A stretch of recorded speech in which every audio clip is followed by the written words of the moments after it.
அனைவருக்கும் வணக்கம். நம் உடலில் முக்கியமான உறுப்பு, எல்லா உறுப்புகளும் முக்கியம்தான். இப்போ சொல்ல போகிறது பற்கள்.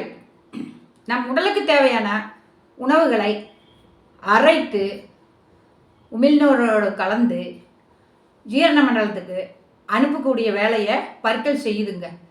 பற்களை நம்ம 80 வயசு வரை அந்த காலத்து பாட்டிமார் தாத்தாமாரெலாம் பாதுகாப்பாக வச்சுருந்தாங்க. வயசான பாட்டிமார் தாத்தாமாருக்கெல்லாம் பல் இன்னும் பலமாக இருக்குது, எலும்பை கூட கடிக்கிறாங்க. அப்படி இருக்கும்போது நம்ம பற்களை பாதுகாக்கணுங்க. காலையில் எழுந்தவுடன் பெட் காபி குடிப்பதை தவிர்க்கணும். அதாவது பல் விளக்காமல் எந்திரிச்ச உடனே சூடாக காப்பி குடிக்கிறது. ஏன்னா நம்ம ராத்திரி ஏற்கனவே வாய் கொப்பளிச்சுட்டு தான் படுத்திருப்போம். இருந்தாலும் ராத்திரி முழுக்க உறங்கும்போது வாயை மூடிய வச்சுருப்போம். அதில் பாக்டீரியாக்கள் நிறையா உருவாகி இருக்குங்க. அந்த பாக்டீரியாவை நம்ம காலையில் எழுந்திரிச்சு அப்படியே பெட் காபி குடிக்கும்போது அந்த பாக்டீரியா கூட சேர்ந்து இந்த ஆசிட்டு மாதிரிங்க சூடாக அந்த காப்பி அந்த பற்கள்லேயும் ஈர்கள்லேயும் படும்போது அப்படியே ஒரு சாப்பீஸை தண்ணியில் போட்டு கொஞ்சம் லெமன் புழிஞ்சு பாருங்கள். கொஞ்ச நேரத்தில் அந்த சாப்பீஸு கரையிறத பார்க்கலாம். அது மாதிரி பற்களுக்கு பலம் இல்லாமல் போயிடும்.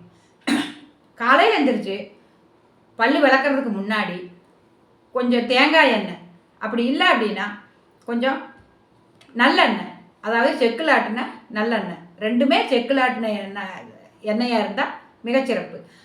அந்த எண்ணெயை நம்ம வாயில் கொஞ்சம் ஊற்றி ஒரு அரை வாய் ஊற்றி அப்படியே வாயை மூடிக்கிட்டு நல்லா கொப்பளிக்கணுங்க.